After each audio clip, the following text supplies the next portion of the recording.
Ya se encuentra en nuestros estudios el ministro de Seguridad, el licenciado Alejandro Saravia, a quien le damos la bienvenida. Licenciado, ¿qué tal? Buenas noches, bienvenido.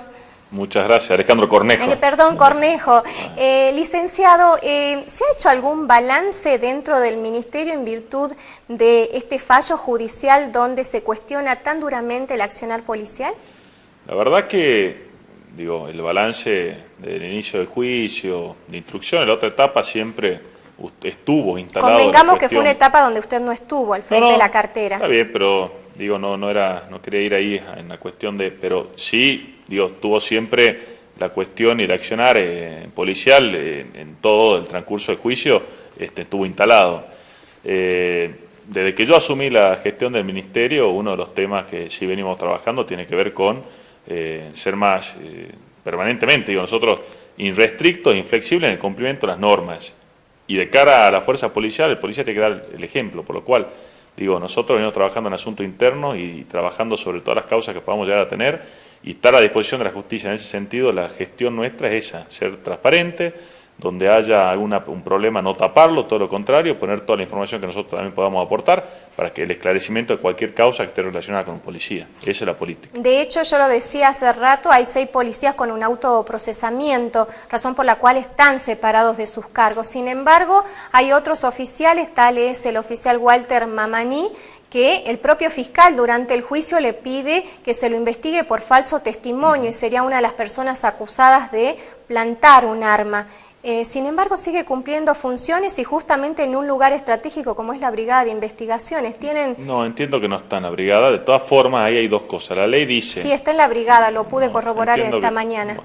La ley dice, y en eso es clara, que aquellos policías que estén procesados, si es por una causa del accionar policial, ahí tiene dos cuestiones, o suspensión o pueden estar ejerciendo tareas internas sin en cuestión operativa, eso lo dice la ley.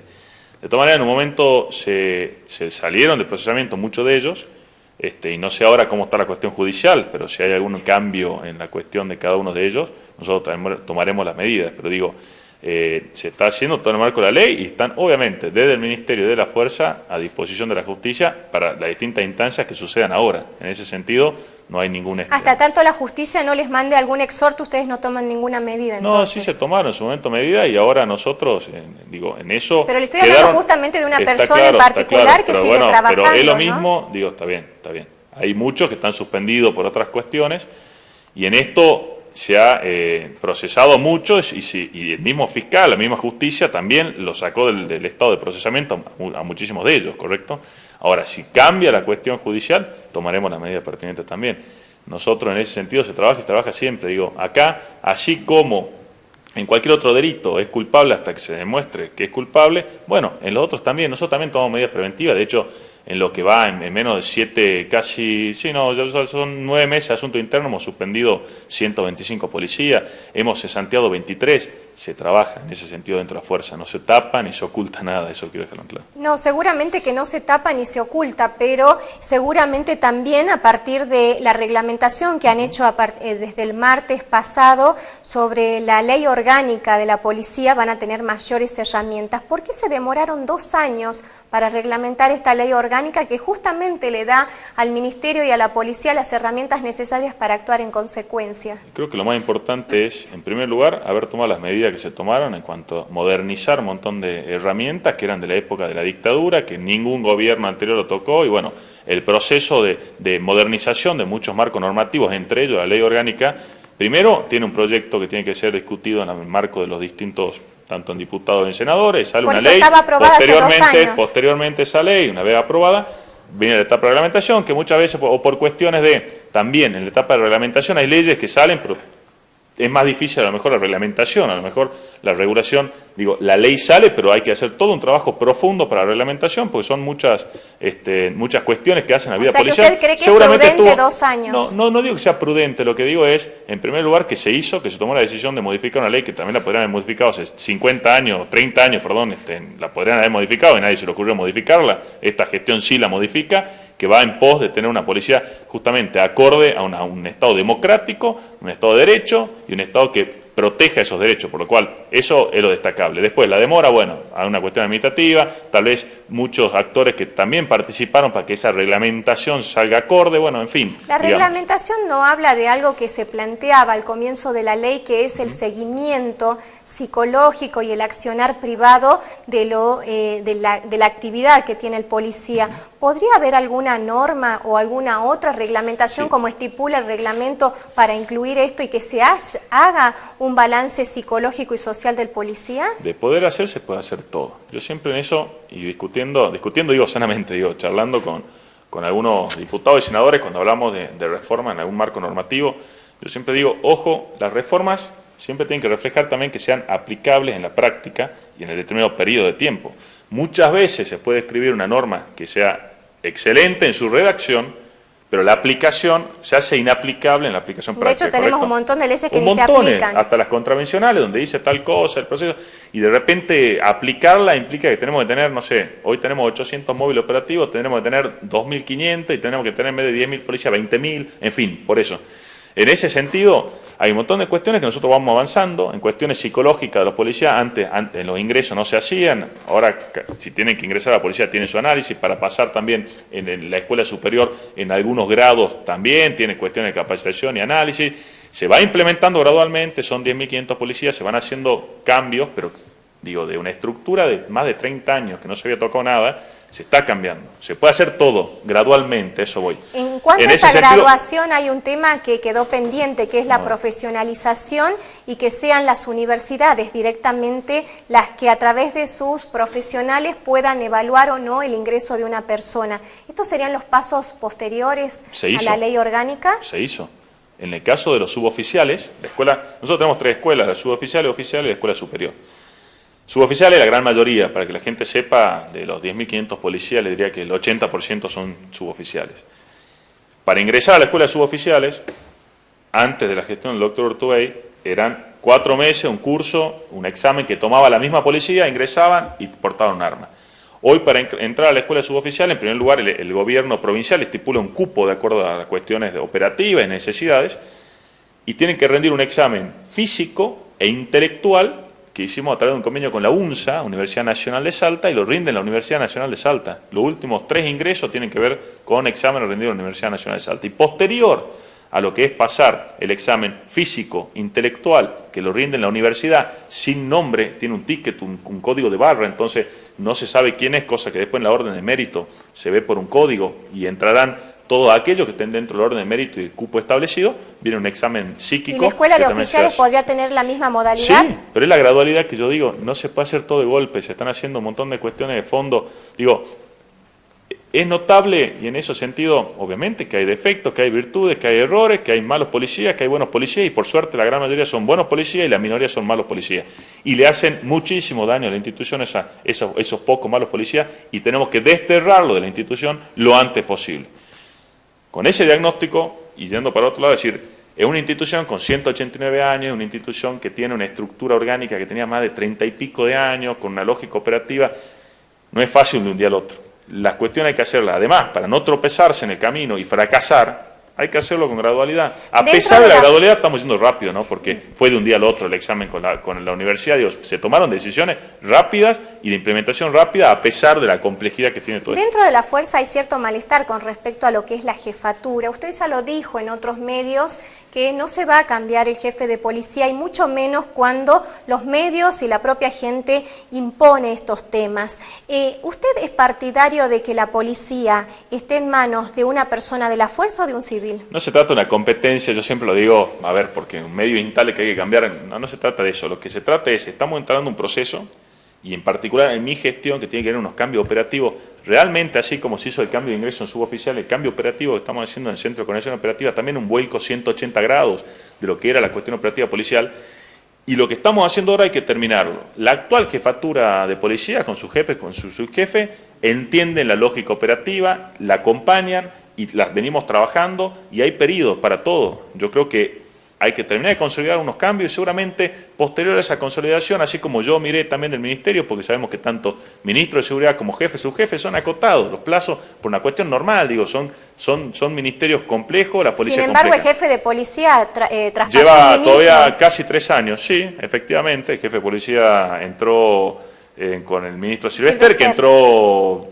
que habrá sido abril-mayo del año 2011, efectivamente cumplió en abril-mayo. ¿Y usted está conforme con el desempeño de la fuerza? Yo estoy conforme con el desempeño de la fuerza y la evolución que ha tenido en este cambio de paradigma.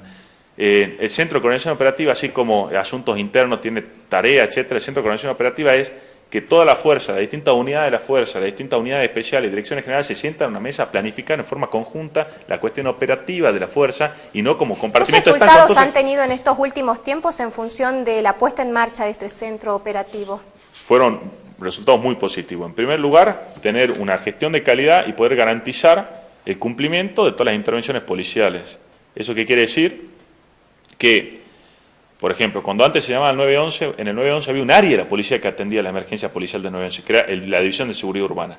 Algunos incidentes se derivaban a las jurisdicciones. Hoy, todo eso hemos logrado garantizar más o menos 1000 intervenciones por día, y un promedio de tiempo de respuesta de 9 minutos y medio. Cuando antes, la verdad que no se podía garantizar, a mí había muchas quejas que nunca iban, que llamaban y no iban, y además si iban, llegaban tarde, porque teníamos un promedio de 35 minutos. Y la derivación a otros centros también se ponía complicada. Claro, porque se derivaba a la jurisdicción y no había seguimiento si la jurisdicción había enviado o no el recurso. Hoy el Centro de Coordinación Operativa ya no hace distinción entre jurisdicción y unidades especiales desde el punto de vista operativo. Desde el punto de vista operativo son todos los incidentes e intervenciones y toda la oferta de recursos que tenemos disponibles en esos tercios. Entonces, de esa forma se garantiza un servicio de seguridad más eficaz y eficiente. Y bueno, otro tema que nos queda en la agenda es cómo están trabajando las comisarías del interior, ministro, teniendo en cuenta que siempre se quejan de la falta de recursos, no tan solo humanos, sino también de trabajo, más que nada el tema de móviles. ¿Se ha podido, digamos, reforzar esto en virtud de las quejas que había del interior provincial y por sobre todo de todo el trabajo que han hecho en Orán, que ha sido importante? Hay algunas dependencias que trabajan bien, otras más o menos y otras mal. Que una dependencia trabaje bien, más o menos mal, son dos factores. Por supuesto que una cuestión de recursos humanos, infraestructura, y una cuestión del liderazgo de esa dependencia, del jefe que está a cargo de esa dependencia, que puede ser un comisario, un subcomisario o el que fuera. En muchísimos casos tenemos jefes de dependencia que no deberían ser jefes de dependencia. Y en ese sentido le garantizo que vamos a hacer una depuración porque al margen de la falta de algunas cuestiones, nosotros no nos entramos por el jefe ni nada por el estilo, a veces nos entramos por otras vías, por lo cual en muchos de los casos tiene que ver con la actitud que le pone cada jefe de dependencia. Obviamente, cuando dice vamos a hacer una depuración, sí, estamos haciendo cambios, estamos cambiando jefe de dependencia permanentemente. Déjeme que le pregunte, sí. ¿eso se va a hacer en virtud de un proceso administrativo como para que esa persona pueda, porque si tiene un rango, tiene que seguirlo manteniendo, sí. ¿Cómo lo van a hacer? Totalmente. Lo que estamos haciendo nosotros, en primer lugar, nosotros estamos haciendo ahora todo un estudio más profundo que todavía no está terminado en cuanto a los recursos humanos. Nosotros tenemos 10.500 policías. Hemos incrementado en 6 años, se han incorporado 3.750 policías, un 50% más de lo que había en diciembre del 2007. Entonces, con esa cantidad de recursos, tendríamos que tener en muchos lugares donde se han incrementado el doble. Orán, por ejemplo, la unidad regional número 2 tiene 1.000 efectivos, cuando tenía 500 efectivos se duplicó, y a pesar de ello muchas dependencias se quejan por la falta de personal. Entonces, ahora vamos a hacer un estudio minucioso de cada una de las dependencias a ver cuál es la situación del personal. Pues nosotros sabemos. De la totalidad de comisarías, ¿cuáles serían las que no estarían cumpliendo? Dependencias. Exacto, de dependencias. ¿Cuáles serían las que no estarían cumpliendo los objetivos que marca el Ministerio? Hay muchas, estamos trabajando, digo, usted mismo lo dice, son muchas y no tenemos todavía terminado el diagnóstico final, pero hay muchas que no están cumpliendo, hay muchísimas, con la expectativa de este Ministerio. O sea, pero eso lo vamos a trabajar con el Centro de Coordinación Operativa, que viene a reemplazar la problemática de recursos por jurisdicción y por dependencia. A ver, es imposible tener todos los recursos necesarios para cubrir un determinado horario pico de una dependencia y después tenerlo esos recursos sin hacer nada en horarios que a lo mejor la dependencia no tiene problemática. Entonces, como no es factible tener y distribuir los recursos de esa manera porque los recursos son finitos, son escasos, ¿qué hacemos? El Centro de Coordinación Operativa viene a plantear una redistribución de los recursos, que hay recursos rígidos, flexibles, que están en la dependencia, y recursos que son dinámicos, que se distribuyen de acuerdo al tercio, el día de horario por semana, de acuerdo a la demanda. Entonces, es factible que hoy veamos más recursos en la jurisdicción un sábado a la noche y menos un lunes a la noche. Eso estamos haciendo con la lógica nueva de coordinación operativa. Los recursos económicos son escasos. Ministro, ¿es cierto? No, todos los recursos son escasos. ¿Es cierto Siempre. que el Ministerio de Seguridad adquirió plasmas para el penal de Villa Las Rosas para que los internos puedan ver el Mundial de Fútbol 2014? Respondo rápido, sí, es cierto, están en proceso de adquisición y ahora voy a la cuestión de dejar en claro los recursos escasos. Digo, recursos escasos, por definición, cuando uno define los recursos son finitos. ¿Qué quiere decir? Nunca son infinitos. ¿Era necesaria la compra de estos Vamos a plasmas seguir o era por... mejor, Le preguntemos, recién estuvo Bill Telaxi acá, a ver si no quiere ver si no quiere ver el partido de fútbol en un campeonato de mundial. Creo sí que hay televisores en el penal. Por eso, creo que es importante ambas ¿Hace cosas. falta un Creo plasma? que es importante, ya no venden televisores de tubo, creo. Es No, importante, sí venden, no sé, ministro. desconozco.